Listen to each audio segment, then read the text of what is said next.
Preterm infants in the neonatal intensive care unit, or the NICU, are the most common patient group in a hospital setting to receive red cell blood transfusions.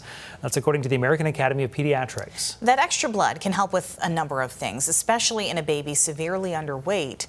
And for many families, blood donations drastically change the outcome of a NICU stay, as it did for our producer, Krister, and his family. Yeah.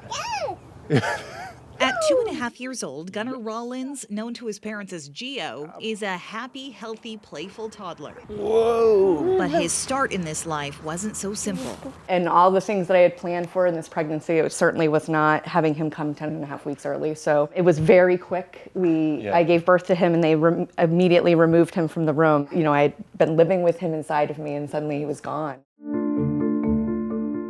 Born at just over 29 weeks old, little Gio weighed a whole 3 pounds. His lungs were underdeveloped, he had no fat buildup, and he had a brain bleed. He gets heavily monitored in the hospital, so they covered in stickers, catching his heart rate. And he did have a CPAP. And he had a CPAP for the first month. Was that kind of a scary thing to see your tiny little baby hooked up to all these things? Oh, it was terrifying. Yeah. Gio spent 72 days in the hospital. For the first 4 weeks of that, Krister and Amy got to know their son through plexiglass and cuddles that were limited to 3 times a day. Your child, when they're distressed or whatnot, when they're young, they need a lot of contact, and we had very limited ability to do that because of his situation.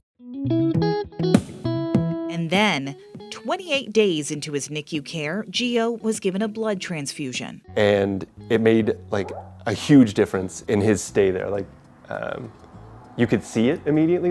He got a lot more color. Oh, amazing! It was almost immediate. He just was a pinker baby. He looked more full. He was more alert. It was amazing. I mean, the blood that he received that day was a life changer. Just 1 ounce of O negative over the course of 3 hours. Right. So he got the blood on the 23rd, and by the end of Christmas, he was off of his CPAP. And they'd taken him out of the isolette, which regulates temperature.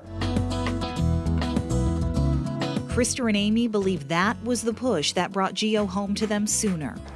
And after that, we just had to wait for him to figure out how to eat, which took some time. It was probably one of the most impactful interventions that we had while we were in the NICU, for sure. 2 zebras, 3 zebras. How is he today? We're very fortunate. He has been very healthy, physically and otherwise. He's just been developmentally thriving since he's left the NICU. Both have always felt strongly about blood donation, but never expected to need it. And now It's really hard to put into words what a meaningful gift that can be for people who need it. Mm-hmm. So cute. Ooh, thank you. By the way, Thursday is our annual News Center Maine blood drive. If you want to help, you can book an appointment at one of our donation centers around the state. Here's where we'll be: Blue Hill, Buckfield, South Portland, Rockland, Topsom, and in Bangor. So it usually takes less than 10 minutes to actually give blood, but the entire process is about an hour from start to finish. Your donation could save as many as 3 lives. You can text the word blood to 828-6622. We'll send you a link with all the information you need. And once again, a big thank you to everyone who plans to donate this week.